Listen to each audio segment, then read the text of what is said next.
Winnie the Pooh looked around to see that nobody was listening, put his paw to his mouth and said in a deep whisper, "Honey."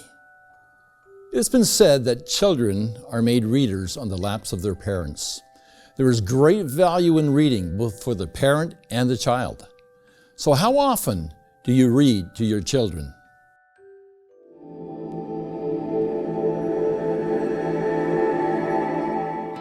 As the father of 3 daughters, reading was a regular occurrence, usually prior to bedtime, but at other times as well. And they looked forward to those occasions, which also provided time for parental bonding and teaching in many ways. This tradition of reading to them began at a very early age and continued on well into elementary school, where they would oftentimes read back to my wife and I. Now our daughters have their own children, and the tradition of reading continues with them. Encouraging the love of reading at this early age will result in many measurable benefits.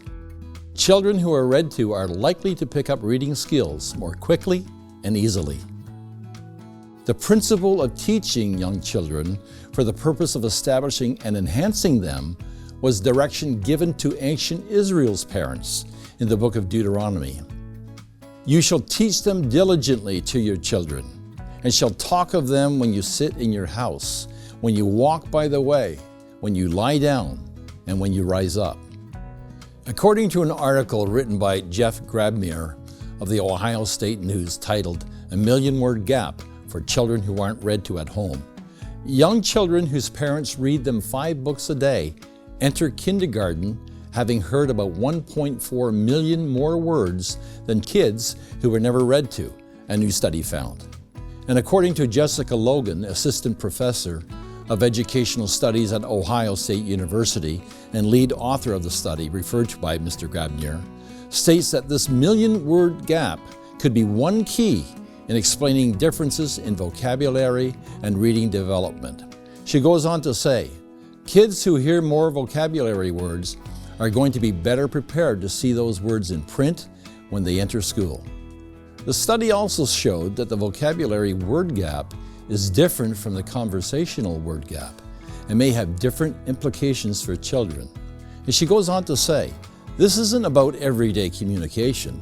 The words kids hear in books are going to be much more complex, difficult words than they hear just talking to their parents and others in the home. So the results of the study focus on the importance of reading to your children and exposing them to a varied vocabulary. It's simply good for children, and the earlier you read to them, the better.